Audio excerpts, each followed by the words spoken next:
North Korea never expected that the mountains they trusted most could become their greatest vulnerability. Deep beneath layers of granite and reinforced steel, entire underground cities hum in secrecy, hidden airbases, missile silos, and command centers built to survive nuclear fire.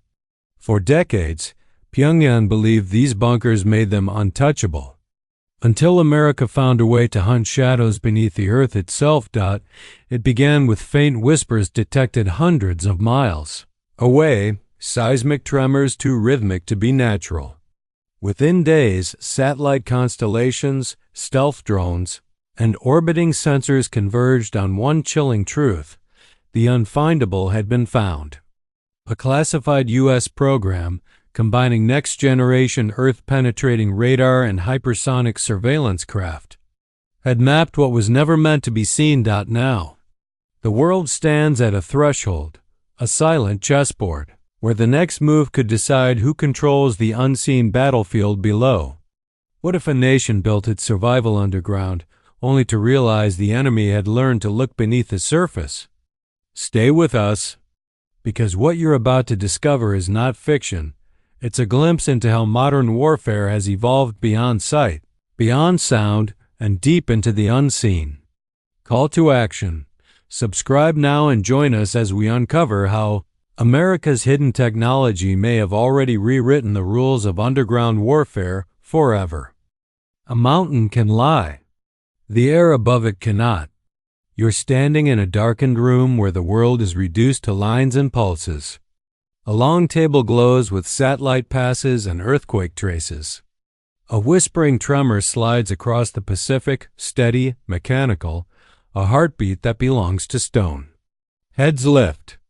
Someone kills the chatter. For months the signal has flirted with the noise floor and then vanished. Tonight it lingers. It sharpens. And when it does, the mountain on the wall stops looking like granite and starts looking like a machine. The first clue doesn't come from a spy plane or a submarine. It comes from the sky itself, from a string of satellites whose job is not to take pictures, but to measure how the ground breathes. Interferometric radar passes lay-down tracks at dawn and dusk. Returning waves interfere with yesterday's echoes and turn motion into color. A hillside that should be asleep shows the faintest ripple, a rise and fall of a few millimeters. It is so small you could miss it by blinking. It is too regular to be weather, too frequent to be landslides. The signal has the rhythm of human routine. You lean closer. On the map, the ripple doesn't stand alone. It repeats at intervals down a valley, vanishes under a ridge, reappears on the far side. Each pulse arrives a predictable delay after the last. It looks like a ghost river mapped in vibration. Someone in the back murmurs the word train. Not the kind that kisses daylight, but the kind that never sees it rolling through tunnels cut deep under stone. Cameras won't help here. Photographs of rock look like rock. The room shifts to sensors that notice what rock tries to hide. Sound that is too low for ears but not too low for miles of fiber optic cable strung across the seabed. Heat that slips out through vents because air has to be replaced or men will suffocate. Magnetic fields that wobble when heavy steel moves where it should not exist. Each sensor is myopic. Together they behave like a second nervous system wrapped around a peninsula. At night, a high-altitude glider drifts along the edge of restricted airspace. It carries a radar that favors patience over resolution. The frequency is awkward for pictures and perfect for penetration. It isn't trying to punch through a mountain. Not even fantasy promises that. It is trying to skate along slopes to catch the subtle echo of cavities close to the surface, to read the scene like a blind hand over braille. A second craft flies hundreds of miles away, and now the radar becomes a duet. The first sends, the second receives. The static angles stretch the shadows. Software chews through terabytes of elastic noise and finds geometry where none should be. You watch as the map from space meets the map from air, and then both meet a third map being drawn at sea. Far offshore, a submarine rides the thermal layers like an elevator and releases a small fleet into black water. They look like toys in the briefing slides. In reality, they are patient and stubborn. They sit on the seabed near shore cables and beams and listen without speaking. Somewhere under coastal hills, a cavern exhales warmth that warps the night air. The distortion drifts into the ocean winds and tickles a lattice of sensors that turn pressure into light and light into data. The pattern repeats again and again at the same times each day, with a long lull near morning when activity drops to maintenance hum. The pieces snap into focus without a single dramatic sound. The whispering tremor in the opening sequence turns out to be a schedule. You can almost hear the announcements. A train leaves a platform you cannot see, rolls through a switch you've only measured, and arrives under a mountain that was supposed to be featureless. The system is too complex to be a one-off bunker. It is a network. Not merely protection, but mobility. Not a hiding place, but a bloodstream. You hold your breath without meaning to.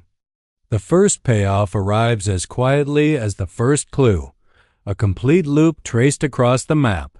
Linked nodes where maintenance is heavier. Gentle upticks in temperature where hydroponics or fuel storage might live. The telltale pattern of ventilation shafts on high saddles where winds can carry warmed air away. This is the moment the room has been building toward. The unfindable finally has a shape. If you want more deep dives like this, where a mystery is unraveled piece by piece, always with education at the core, subscribe and stay with us. This story is a hypothetical study for learning and understanding only. No predictions. No targeting. Just the quiet craft of turning signals into knowledge. The map doesn't end the hunt. It begins it. Knowledge without proof is a mirage, and tonight the team needs proof that is indirect, deniable, and harmless. A plan takes shape that isn't a strike or a probe. It is a nudge. A stealth drone high above the Yellow Sea will shift its radar pattern a hair off normal. The change will upset some small corner of the electromagnetic neighborhood nothing anyone on the ground could call hostile. The tweak is so minor that it could be a weather hiccup. If the underground network is as alive as the maps suggest, the nudge will ripple through systems that hate uncertainty. Backup generators will start early. Vent fans will speed up to compensate. Maintenance crews will go on the move. And those movements will sing. You follow the story into the mountains with your ears. The moment the pattern shifts, a millimeter of tilt shows up on the slope downstream, the sort of movement trees shrug off and satellites savor. In the same minute, far to the south, the seabed fiber flickers with a rhythm that wasn't there an hour before. A cluster of tiny magnetometers strung on a hillside begin to record the pass of something heavy in steel through a tunnel that was not supposed to exist. To anyone living above, the night is quiet. Down here, in a room that smells like cold coffee and plastic, the network looks startled. The first turning point arrives not as triumph but as doubt. One of the nodes, the largest, the one that drew the eye from the beginning, behaves too perfectly. Its signals are synchronized with textbook neatness. Its ventilation never jitters. The trains pass through at intervals so exact they could be broadcast from a metronome. The team stares until someone finally asks the question no one wants to hear. What if that perfection is a mask? The next day becomes a day of unlearning. Perfect rhythms are not how human systems behave. People pause. They stop for meals. They delay for repairs. They take longer on rainy days. A mountain that runs like a clock may be doing exactly that, running a clock. A decoy designed to be found. The team turns away from the neatness and the pride of big nodes and looks for mess. They comb the data for irregularities, for odd breaths that don't fit the chart. It is a humbling method. It is also the right one. That is when the second story inside the first one starts to crawl onto the stage. A small set of blips near a valley floor, barely above noise, appear only when humidity drops. They are never on time. They are always a little weak. They look like nothing. They feel like an afterthought. But they correspond to a feature that nobody ever brags about: maintenance access. Not the primary tunnel. Not the dramatic cavern. A side gallery, probably narrow and unadorned, where spare parts and food and replacement filters come and go and men take. Smoke breaks under a tarp because it is the only doorway that peeks up to the surface. The twist is not that the mountain can be penetrated. It cannot. The twist is that it must breathe. Ventilation is not a luxury underground. It is the heartbeat. And breath leaves footprints. A warehouse on a quiet county road across the border has delivery patterns that mirror the valley's odd blips. It buys filters and fan belts and industrial paint on a cycle that has nothing to do with public holidays and everything to do with underground life. Nobody has to watch the mountain to learn its mood. You can watch the warehouse. You sense the second act forming. The intelligence problem shifts from where to how. If the network can be observed, can it be mapped in motion rather than in stone? Not a picture of tunnels, but a picture of habits. Schedules are vulnerable in ways concrete is not. A train that never stops more than 6 minutes. A generator that hates cold starts. A ventilation shaft that draws harder when a specific switchyard hums. You are not looking for secrets made of steel. You are looking for commitments made of time. The team crafts a simulation that doesn't exist anywhere but in their room. Every sensor becomes a character. Every delay becomes a tell. They feed the system with days of signals, and the simulation learns the rhythm the mountain thinks it can keep. From the messy data, a pattern emerges more audacious than any single site. It looks like the network's blood pressure. Peaks when shifts change. Valleys when maintenance crews sleep. And once, at 3:17, a sudden spike that repeats on no other day. The spike lines up with a brief, almost invisible dip in a river's temperature, a hint that a cooling system upstream flushed heat. The climax of this chapter builds without fanfare. It is a sentence no one speaks loudly, because loud would turn it into a prediction. The train you thought was hiding is not only under the mountain. It is sometimes under the river. The lines find a crossing you never looked for, a place where bedrock lets a conduit creep through older faults to meet an outlet far from satellites' lazy eyes. Your first map was right enough to be useful and wrong enough to be dangerous. The network isn't a loop at all. It is a figure 8. There is a human moment here that matters. A junior analyst, the one who noticed the humidity correlation, asks a simple question in the quiet that follows. What do they fear most? The river pretended to be simple. It wasn't. You watch dawn take the edges off a black map. The figure 8 you thought you knew glows in 2 slow pulses, out of phase, like hands clapping in separate rooms. The thin line at the river blinks again, faint and late, and then dies as if it changed its mind. It feels less like a clue and more like a dare.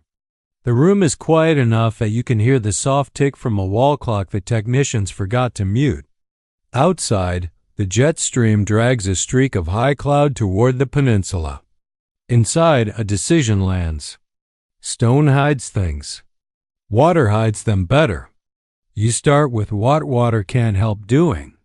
It reflects, it refracts, it carries heat, it steals it back. The satellites on the map are not the dramatic kind that paint forests and tanks. They are the shy ones that watch signals bounce off the sea and count ripples. A small cluster overflies the river mouth, not to take a picture but to measure the shape of invisible waves. GNSS reflections turn into surface roughness. Surface roughness turns into wind. Wind meets warm air that should not be there at night, and the pattern that comes back looks like smoke painted with a finger across glass. Someone leans in. The smear doesn't match the valley floor's daily breath. It is offset and delayed, as if warmth leaks into the river through a narrow throat and drifts downstream before the sky has time to erase it. You track the drift at midnight. You track it at noon. The noon plume is fatter. The midnight plume is neat and mean, like an instrument set to a lower gear. If this were a dam, the cycle would hug demand curves. This one hugs something else entirely. Shift changes below ground. On the second night, the sky gifts you thunder. The storm rolls in from the yellow sea and throws hammers at the hills. The team doesn't celebrate the lightning. They celebrate the thunder. Low-frequency waves hit rock and crawl into faults. They don't travel far, but they travel clean. An hour after the storm breaks, a line of buried geophones in a country that sells nothing but wheat to anyone who asks politely begins to listen harder. They record echoes you didn't pay for. You get a free X-ray from the weather. What returns is a sketch, not a picture. You see voids where you expected solid. You see solids where a tunnel should be. The river crossing line you worried over doesn't look like a single pipe or a secret bridge at all. It looks like a layered throat, one channel inside another, a system that can switch paths and confuse anyone who thinks in straight lines. Part of it is old. The signal has the tired patience of excavation that predates the latest sanctions. Part of it hums with the smooth signature of fresh concrete and polished steel. Old and new living side by side with valves that rewrite the river's story hour by hour. Why change paths? Someone asks, not to the room, but to the problem. The best answer is the smallest. To break your model. To teach you the wrong heartbeat. The decoy node was a mask. This is a ventriloquist. You push the model aside and think like air. Air does not care about flags or borders. It cares about gradients. A high-altitude glider bites the thin air at the edge of controlled sky and drifts a pattern. The pilots have flown so often the turns seem carved into the horizon. Its radar sings under frequency bands bureaucrats forget about, and the echoes comb the slopes for faint, repeating scars. It isn't cavities you're after now. It's breathers, the micro-chimneys on spines and saddles that bleed-conditioned air in ways leaves and snow can't quite conceal. One saddle on a north-facing ridge gives up a secret. For months it matched the weather. Tonight it doesn't. It warms when the rest of the ridge is cooling. A tiny defiance that registers as a thin line of color on a thick screen. Down in the valley, a seldom-used farm road turns glossy under headlights that didn't appear on any declared power log. A truck pauses where the road bends and then backs up twice, like a driver correcting for a gate he can't see in the dark. The gate is underground. The truck leaves empty, but the ground above it exhales a little harder as if fans below were mustering for a test. The first turning point arrives without horns. You catch the network in a human habit. Not a train schedule. Not a pump curve. A maintenance superstition. The crew with the night shift always flushes the intake before the rain. They always buy the same brand of coffee. They always leave 7 minutes early when the boss is on vacation. None of it is remarkable. All of it is unique. Your model starts to anchor on people instead of tunnels. The map suddenly feels less like a blueprint and more like a diary written by a mountain. Still, the story refuses to move in a straight line. While the team drowns in breathers and habits, the perfect node that stuttered last night settles into a new rhythm.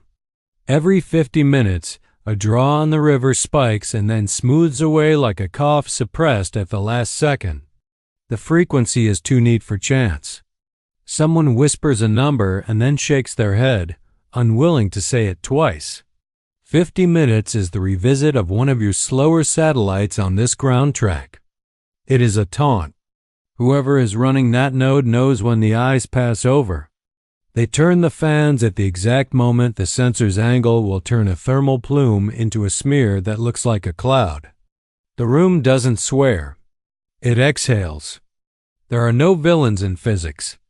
There are just practitioners. On both sides of the water, engineers with coffee and sore shoulders are trying to fool each other with respect. You change tactics. Predictable eyes are the problem. You need eyes that refuse to keep time. A handful of nanosats waiting in a storage ring above the atmosphere get a quiet green light. Their propulsion is a cough of plasma in a vacuum, enough to slip ground tracks by a little, enough to be mischievous. They won't last long. Their orbits will decay like mayflies.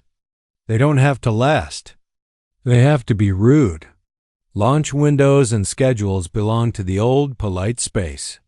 This is the new, unruly kind. The revisits become a rattle instead of a drumbeat. The mountain cannot cough at all the right times. 2 days of rude passes add up to a collage of whispers. It isn't pretty. It is honest.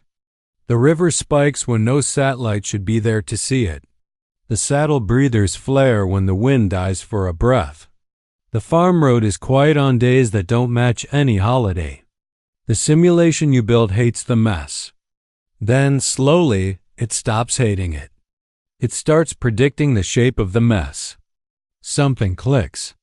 The figure eight redraws itself, not as lines but as probabilities. The bridge you thought was a single conduit becomes a braided delta of options, with gravity deciding which path wins on which day. A junior engineer with paint on her sleeves from a renovation project she's running at home points out a thing that nobody saw because it looked like luck. The braided delta doesn't merely react. It watches. When clouds roll over the valley, the night fans run lighter, not because cooling is easy, but because the system is hiding exhalations on nights when thermal contrast won't betray them. The mountain is adaptive. Not just hidden, not just layered. Self-aware at the scale of infrastructure. You test the theory with something that can be explained away if anyone asks. A commercial satellite network offers to slew a few cameras a few degrees at times they weren't scheduled to. The result is nothing secret and nothing illegal. A handful of videos that show the same valley under slightly different sun angles on a day nobody planned for. For the mountain, it's a nuisance. For you, it's a mirror. The system breathes harder when the cameras point elsewhere. It breathes less when they point at the valley. That's the tell. You're not just watching. You're being watched back statistically, patiently, through public schedules and weather forecasts and the ordinary rhythm of the sky. Now the stakes rise without louder music. If the network can mask for eyes on a timetable, it can also tease a false trail during a crisis. The room turns to the one tool every story about underground life forgets until the middle act: gravity. Mass doesn't lie. It only shrugs. A pair of satellites with gradiometers as skittish as cats begin to measure how the planet pulls on them as they chase each other. Where caverns lurk, the pull eases by the weight of the air that fills them. Where water moves in bulk, the pull tugs and relaxes like a tide under rock. This is not about resolution. It is about trend. Over days, the mountain's pull writes a poem in small numbers. You read the poem and hear 2 stanzas. One is steady. One leans. The lean lines up with the river throat. Pumped storage. Not for the grid outside, but for the grid below. A subterranean lake rising and falling to let the mountain decouple its life support from the world when it wants. If it were a story about strength, you would end the scene here. But you are telling a story about trade-offs. Water buys time. It strains logistics. Every cycle leaves heat. Heat needs hiding. Hiding needs energy. Energy demands fuel. Fuel demands risk at the surface. The mountain is clever, but it is not a god. It must be fed. You think of the warehouse across a border where nobody asks questions if the bill of lading is stamped properly. The coffee. The filters. The belts. A new pattern has crept into the receipts that only a bored accountant would love. Fire suppressants. Carbon scrubbing media. Not for export. For maintenance. The cadence correlates with the pump cycles. When the lake drains fast, the scrubbing purchases rise. When it rises slow, the orders retreat. Someone jokes that the mountain gets thirsty and coughs. Nobody laughs. It isn't disrespect. It's the chill of respect. The sea exhaled once, and you felt the room lean toward the screen as if gravity had shifted by a hair. A mile off the coast, the bulge settled. The fishing boat stuttered, then steadied, then slid away with the politeness of a vehicle that knows how to be invisible. The plots calmed themselves. Numbers went back to pretending to be boring. No alarms, no spikes. Just that one small proof that the door below had opened and closed, and that whatever mattered most to the mountain could enter the ocean without raising its voice. You hold the moment like a shell, ear pressed to data. Silence makes a different kind of noise after a reveal. It sharpens.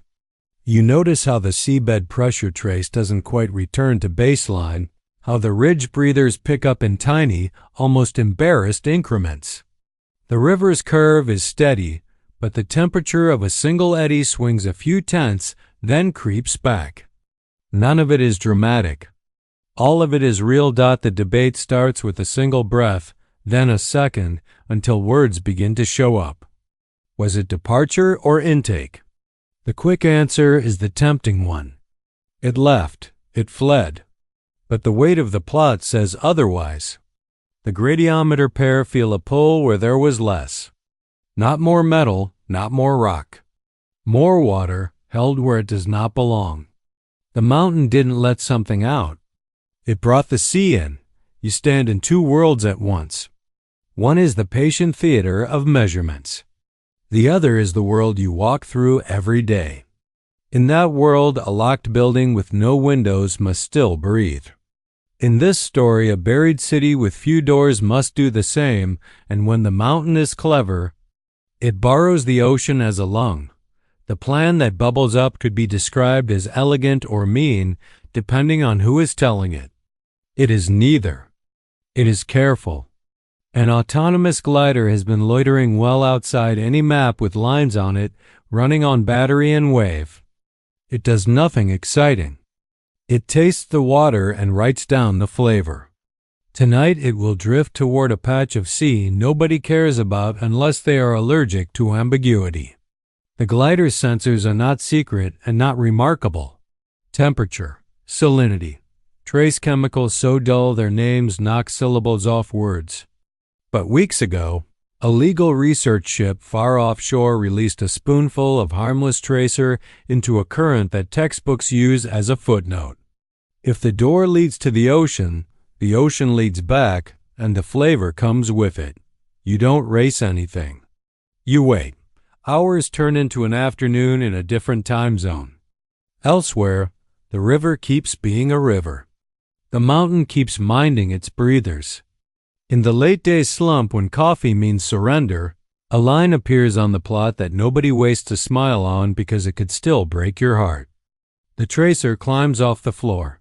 Faint, present, a signature slow enough to be honest. Whatever opened under the sea connects to the inland system in a way you can taste. The turning point arrives not as a shout, but as a whisper that refuses to go away. The flavor maps backward like a detective learning a town by its bakeries. It drifts along the contour of the seabed toward a subtle dip a student might ignore in a first survey. The dip aligns with the braided throat you argued over, the one that lets the mountain misdirect with valves and timing. The braid was not only stone and steel. It was water all along. You clear space in your head and let the implications arrange themselves.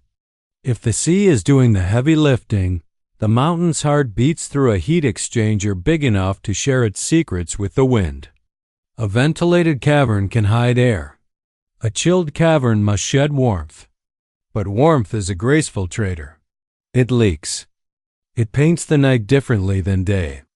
It sings in Doppler when the wind crosses it just right. The glider's job was to prove the breath exists. The next job is to sketch its ribs, high above, where contrails go to be unphotogenic. A thin-winged craft slides into a track that feels like a crease in the sky. Its radar does not try to see under rock.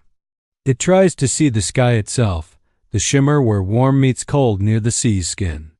In the same hour, a plane that used to be called Patrol and now gets called something vaguer runs parallel to the coast, dropping expendable probes that hang like earrings on the ocean's ears. The probes whisper temperature and sound velocity.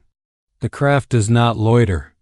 It sketches an outline and leaves before the outline knows it was sketched. The outline is ugly. That is good.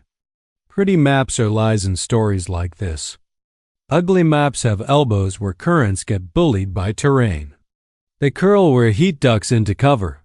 The first draft forms a crescent of abnormal nights.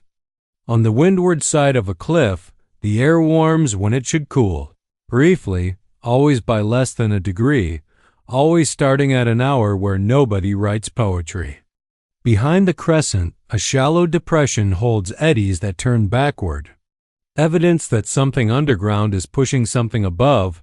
Hours after a door at sea breathes in. Down in the room, you can taste the maturity of the hunt. Early on, you chased echoes. Now you test habits. Early on, you loved certainty. Now you love probabilities. The map on the wall looks like a bruise. That bruise is the sea lung's footprint. Then, just as the team begins to trust the bruise, the plot plays a note you haven't heard. The nanosats, those impolite mayflies, pass at bad times again, and nothing hides. The mountain does not bother to cough when cameras look away. It does not line up schedules to camouflage its warmth. It simply continues. You aren't fooled. Adaptation has learned a new trick. When you make your eyes irregular enough, the smartest mask is to stop masking. The network has switched from misdirection to endurance. It trusts the ocean to wash signatures into haze and your attention to dissolve in monotony. Endurance can be a flaw. Endurance needs supply. Supply loves habit. Habit casts shadows. It is habit that breaks the third act open. Not a satellite. Not a glider. The warehouse again. The quiet one far across a border that never answers a phone after dark. Its orders for specialty scrubbers flatten for a week and then pulse in a batch. 12 hours after the sea bulge, every time. That would be noise on its own. Paired with a pier 2 towns away where insulated piping is unloaded only on stormy days, it becomes a sentence. When the sea lung drinks, the mountain exhales through filters that clog on a delay and are changed right on schedule by people who never planned on being variables in anyone's model. You don't celebrate. You tighten the model until it squeaks. A day later, the gradiometer writes a poem you are ready to read. The pull is slower to recover over the western lobe than anywhere else. That is not storage. That is circulation. Water is being moved in bulk and then left to rest in a place you thought was a decoy. The perfect node's perfection was a story you let yourself love too long. Behind its precision lurked the ability to become a reservoir. The mountain carries its own weather. There is a human current under these discoveries that the numbers can't carry alone. Someone down there changed a checklist because everyone under rock learns that checklists feed lungs. Someone tops off tanks when the sea is cold and holds when the sea is warm to erase thermal contrast. Someone else made a call last year to overorder filters in winter because summer might be hungry. You're not building a target picture. You're reading a diary written by maintenance. The climax doesn't start with a trumpet. It starts with the typhoon sheeted thin by a wind that likes to fold maps. The storm curves high, then dips lower than predicted, then hesitates. Out at sea, the long swell lifts and lowers gliders like the breath of a sleeping animal. The night shift in the room runs on tea and restraint. If the mountain wants to hide, now is the time. Noise is merciful. It makes alibis for free dot at 104 local. The nanosats pass as they will until drag wins. Their cameras don't care about human updates. Their orbits do what geometry asks. The storm wraps the coast in static. The seabed fiber, which ignores the sky like a monk, records a slow pressurization again. The door takes in the sea on the outer cusp of the cyclone. In the same minute, the far ridge warms by less than a breath, and then something perverse happens. The river's surface chill disappears entirely. For hours each previous night, that eddy had been a dependable tattletale. Tonight it behaves like the rest of the water, a sheet of cold iron. You could file it under weather and sleep. The junior engineer with paint still smudged under one fingernail doesn't file it. She frowns and toggles between years of archive. When rivers lose their microeddies in storms, they usually do so unevenly. This eddy has letters in its stubbornness. Canted lines that spell out that someone upriver is staging grit through a sluice, turning the water opaque in uniform to erase contrast. Not a dam release. A planned, timed, local blur. The team splits their attention. One part stays with the sea. The other walks inland, up a rope of clues that know you are chasing them. The farm road becomes a ghost again. The saddle breathers hide in wind. The decoy reservoir does its new job and holds. And then, just when the line of inquiry feels like a dead end in wet boots, the gravity pair stutter, the tiniest correction burn you've ever been grateful for keeps. Their formation tight despite the storm. With formation kept, fidelity holds. And fidelity admits a line, thin as a hair, drawn on the map between the western lobe and a shallow basin no one loved before because it looked like geology instead of intent. The line is not a tunnel. It is not a pipe. It is a gradient. A head difference engineered inside rock. When the sea lung drinks, the basin rises. When the basin rises, the sky drew a line and the earth forgot to breathe. It was clean as a ruler stroke, too straight for wind, too shy for theater. A contrail with no airplane, hanging at the edge of night like a thread across glass. Down in the room, conversations clipped themselves short. On the wall, the mountain's plot skipped a beat and then pretended to be fine. The coincidence sat in the air, unwelcome and irresistible, like a note sustained too long in a minor key. The satellite that caught it was not a spy. It was a modest machine that watched airglow and atmospheric glitter, a weather poet that counted sparkles. Sentences like this don't usually turn the world. Tonight they made it twitch. The line did not show on radar. It did not match air traffic or the lazy turns of a commercial flight looking for smooth air. It ran where schedules did not. It ran where habit would say no. And below it, for a handful of minutes that stitched themselves into a pattern, the mountain's breathers quieted as if someone had rested a finger on the pulse. The room traded theories with polite violence. A high-altitude craft could ride a contrail and hide its belly from radar. The stratosphere can play geometry tricks for pilots who know how to be a rumor. Or else there had been no craft at all, just a release of particles along a line. A tracer released by someone who wanted to measure the wind without ever having to rent a wing. Or else it was less exotic and more humiliating. A Fallstrake hole pretending to be deliberate because your mind had been trained by months of cunning to see intent. The deadline on certainty was never. The work was to act anyway. You did not switch off sensors and go to lunch. You fed the model with patience and let it argue with itself. The gradiometers hummed their orbital music and felt nothing a camera could draw. The seabed fiber stayed stubborn and monastic. Only the mountain behaved as if a thing overhead mattered. Its power sipped instead of swallowed. Its fans turned cautious. Its trains became considerate, rounding curves as if less speed might unwrite a line in the sky. Somewhere under rock, a human picked a switch and said nothing. Somewhere over water, A pair of gulls made the wrong shape and were erased by wind. The room leaned into the unknown until a small truth arrived. Correlation is not causation, but it is a friend if you treat it as such. You would not chase the skyline. You would use it. A metronome, soft and uncertain, but useful enough to find rhythm in a heart you could not touch. A plan with no sharp edges took shape. Do nothing new. Do nothing loud. Treat the next skyline as a chime, a bell you did not ring, and let it cue the band. Each sensor, scattered across sea and slope and stubborn air, would record the minute after the line with absurd patience.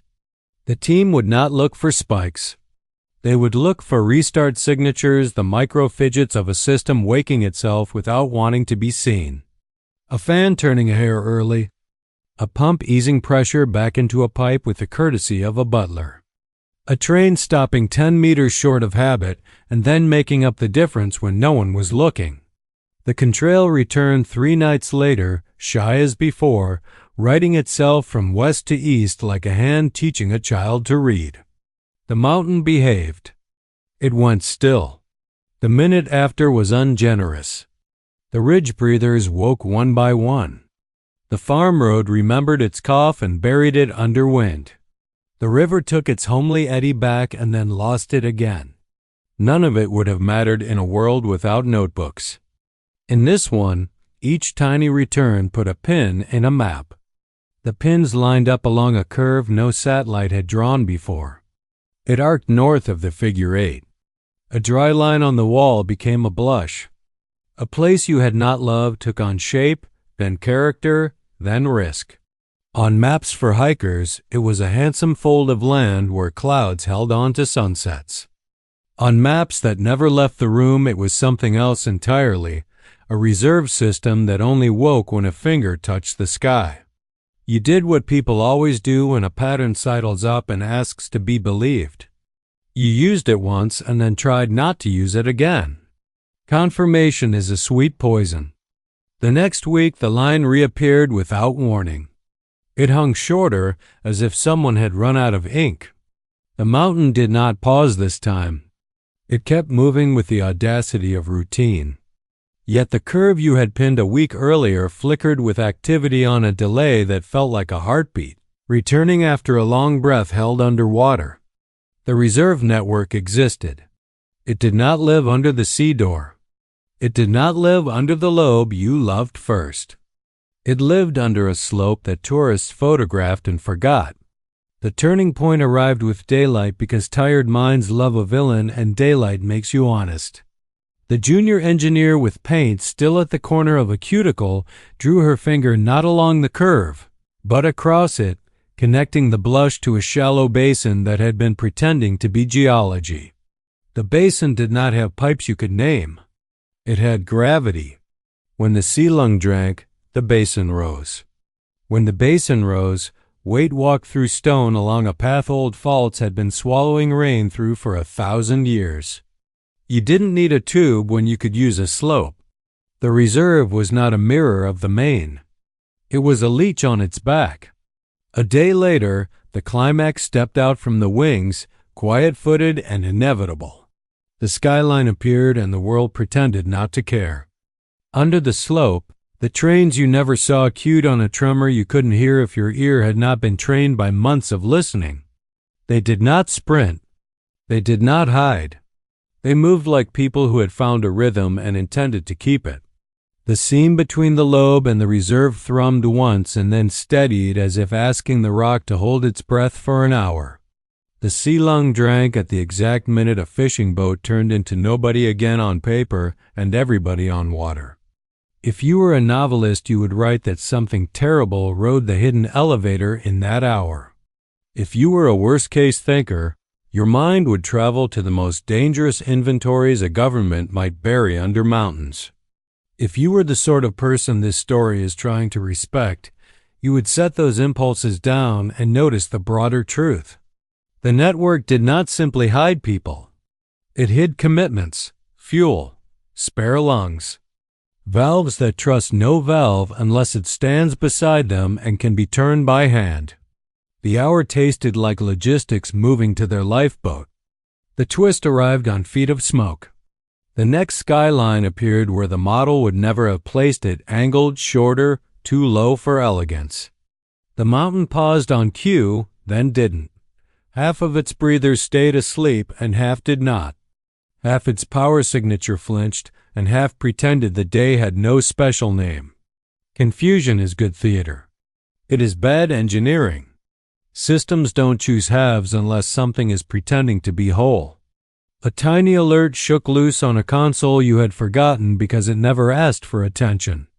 A ground-based lidar in a place that loved cherry blossoms saw a thin, sudden thread of ice crystals appear in midair and then fall like dust. Not a line written by a wing. A plume lifted by heat to a height where ice could knit into something that fooled satellites. The mountain had learned to draw its own contrails, breath released through a shaft at the exact moments the sky would forgive a straight line. You had been hunting a signature, and the signature had been trained to hunt you back. No one swore. It was too beautiful. A trick so clever it felt less like deception and more like craft. You put your pride down and reached for a different instrument that a lie could not play. You reached for time. The fake skyline might be perfect to the eye. It would not be perfect in latency. The mountain could draw a contrail. It could not make the world agree on when it had drawn it. The phone network a county away, busy with weather and morning, would log attention and timing if the local repeaters hiccuped. The stray weather station would have to work harder to regulate its little battery. The gradiometer pair would hum a fraction out of tune for a quarter of an orbit. You weren't out to expose anyone. You were out to follow the echoes that a forgery could not forge. The minutes after the next fake line drew themselves were stingy but sufficient. The weather station in the saddle overcorrected voltage for a neat 8 minutes again. The repeater under the sea cable dipped and returned like a courteous bow. The gravity poem hiccuped on beat. Your sensors agreed with each other across phenomena that did not care to agree, and that was enough. The mountain had made a mask and worn it well. It had not fooled the shape of time. With that humility came clarity. You had been too in love with lines and symbols. You returned to breath and weight. The reserve network showed itself less as a map than as a delay. When the skyline, real or fake, painted itself above, the reserve took longer to return to noise than the main. That meant distance and inertia. It meant water had farther to climb. It meant trains ran uphill somewhere too slowly to hide in 1 minute of tactical stillness. Small differences became arrows. Arrows pointed toward a place that had pretended to be a story about the past. An old hydroelectric plant that had become a postcard on the sort of brochure, handed out in towns where history and hope roomed together out of necessity. The plant's turbines used to speak loudly to the river. Now they spoke to nothing. But the bedrock behind them had been chewed by men who understood how to put patience to work against stone. If the reserve had a face, this was it. You drove no van. You staged no mission. You ran a calculation that honored caution.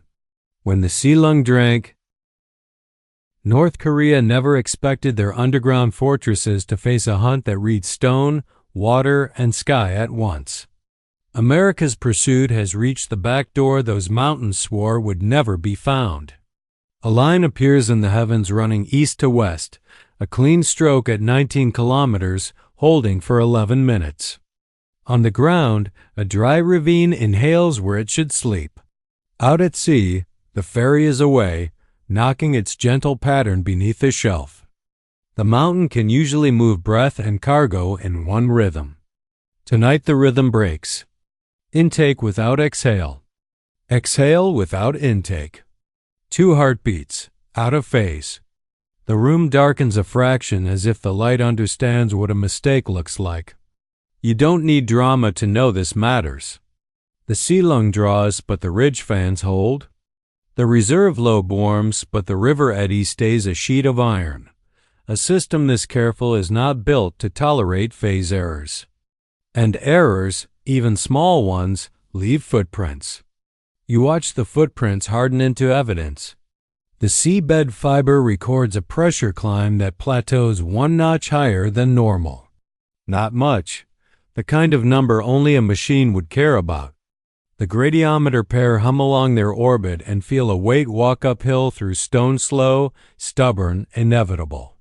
The local radio code flickers around the saddle, then steadies as if a hand settled on a switch and refused to move. Across a border, a warehouse's order queue for filters spikes 4%, early, as if someone's checklist moved to the top of a pile and found a pen waiting. The payoff is quiet and clean. When the back door opens while the ferry is still at sea, the network shows you its plumbing. It becomes a knot you can read. The main lobe tries to hold its breath so the ferried cargo won't hear the lungs. The reserve lobe compensates with a slow draw from old faults. A hidden basin your reluctant friend fills halfway through the cycle, not after. A system designed to confuse eyes cannot help but obey gravity. Gravity doesn't negotiate. If this kind of patient, educational detective work is your thing, stay with us. Subscribe. These are conceptual scenarios told so we can understand how infrastructures reveal themselves. No predictions. No targeting. Just the craft of reading the world when it refuses to speak plainly. The lines on the wall become less like roots and more like obligations. The mountain knows it cannot keep doing this. Asynchrony stresses fans that prefer steady states. It strains pipes that like to hum at one frequency. The next night, the sky draws a line in the opposite direction, west to east, shorter, a touch lower. A plume rises from the saddle and freezes into a thin contrail that pretends to belong to a passing ghost. The mountain has learned the trick you discovered. It writes its own metronome overhead and times itself by its own music. At first you admire the elegance. Then you notice it's more than a mask. It's a probe. The mountain is measuring you back. It waits for your rude nanosats. It waits for your glider's patient passes. It notes how the seabed fiber swallows the sea's knocks and spits them back as numbers. It nudges a schedule here, a fan there, then watches what you watch. A model like yours would love the data and become predictable. Predictable is a gift to a network built to mislead. You do the hardest thing an analyst can do. You go still. No tiny nudges to watch for ripples. No polite load tests routed through distant grids. You let the world do the forcing for you. Lunar perigee pushes the tide higher. A cold inversion settles over the valley like a blanket. The glider flies wide and slow. The nanosats, near the ends of their lives, drift out of sync on purpose, so poorly behaved that no schedule can preempt them. It feels like surrender. It is discipline. Nature does what rivalry cannot. At midnight, the high tide holds a minute longer than the almanacs hinted. The inversion clamps heat to ground and turns warm breath into a smooth lamination against cold air. In that stillness, the hidden basin becomes honest. It fills on a curve that matches neither the sea lungs draw nor the reserve's usual greed. It fills because a vertical lift you never considered is swallowing weight and raising it to a new chamber you didn't know to look for. You had mapped tunnels that ran sideways like veins. You had not asked the old question men ask in mines when money runs out. Can we move up? That is the turning point, quiet and wild at once. The mountain hasn't just built lungs and ferries and bridges. It has built an elevator in stone, not a cinematic shaft. A patient incline hidden inside geology, trading distance for discretion, moving mass upward until heat can be bled into layers of rock that sleep through forecasts and trends. A second city above a first one, not for comfort but for time. The room reacts like a tide pulling back before a wave. No one shouts. A few pens stop moving. The gravity poem is unequivocal in the way only long data can be. Over successive nights, the pull over the slope eases by the weight of air and machinery you can only infer. Milligal by milligal, a secret climbs. The ferry returns on schedule and pretends to be waves. The back door opens with a sigh you can barely measure. A scattering of plumes paint the sky like breath on glass. And then the mountain shows you it can love its own trap. The ridge breathers turn into decoys. Half hum, half don't. The plant face warms on a beat that matches nothing else. It is theater. Good theater. Too many moving parts to run every night, but convincing enough to teach you the wrong lesson on any given one. You take the lesson and turn it inside out. If the mountain can fake habits, it still cannot fake latency. Not over and over. Not across domains it doesn't own. You line up the moments that must happen when the elevator rides. Minor voltage sags in the soybean data center as a borrowed heartbeat pushes starters to life. The weather station regulator at the saddle sweating a little harder than it needs to. The reef microphones hearing a single school of fish scatter the same way twice when a distant, heavy nothing moves beneath them. The times don't match your old maps. They match the shape of a new chamber taking on duty. For a week, nothing flashy happens. This is when many stories cheat. This one lets the boredom do the work. Winds blow from the east and smudge signatures into the sea. The sky forgets to draw lines. The ferry knocks so gently you could call it a dream. And then a high, cold current slips over the peninsula and writes a standing wave across the upper air like a flute note made of wind. The mountain's contrail trick runs into that wave and makes a ladder in the sky bright. Dim, bright, dim bands where ice crystals grow and dissolve at clockwork distances. Not a picture of a shaft, but a pointer to places where breath touches cold at the right altitude. 3 bands line up with the ridge, you know. 2 line up with nowhere you trusted. That is the climax drawing itself with physics. You triangulate with patience, not celebration. Each band is a rumor. 2 match with quiet ground anomalies too dull for a report last winter. 1 sits above a patch of forest that drops its leaves late every autumn. The map on the wall stops looking like a knot and starts looking like a lung tree, branching toward height, toward air that buys time. You should feel triumph. You don't. Respect outruns pride. Somebody under rock built this to keep people alive if the sky goes bad. Your job is to see the shape of the solution, not to sneer at the fear that made it. The twist steps in softly. You expected the elevator to carry logistics and machines, things that squeak and rust. The voltage sag you catch on a dawn with no wind says otherwise. It is small and sharp and lands on an hour that never mattered. It lines up with a local burst on the radio code and a hiccup in timing on the old sea cable that briefly borrows someone else's cough. The mountain isn't moving mass. It is moving time. A clutch of clocks is being aligned to a standard that lives outside the mountain. Not GPS, not the global net. The skyline was a lure and a beacon. Yes, but it also may have been a timing source. A particle trail released at altitude becomes a ruler in the wind. Above the noise, above the schedules, a line you can trust. Clocks matter because isolation becomes possible when time keeps faith. A network that can agree on time can live without outside eyes longer than a week. It can seal. It can run on its stored weather. It can make decisions on its own cadence without touching the world. You feel the temperature in the room change 1 notch. Not fear, urgency. Openness is what makes miscalculation less likely. Isolation makes timing the most dangerous kind of courage.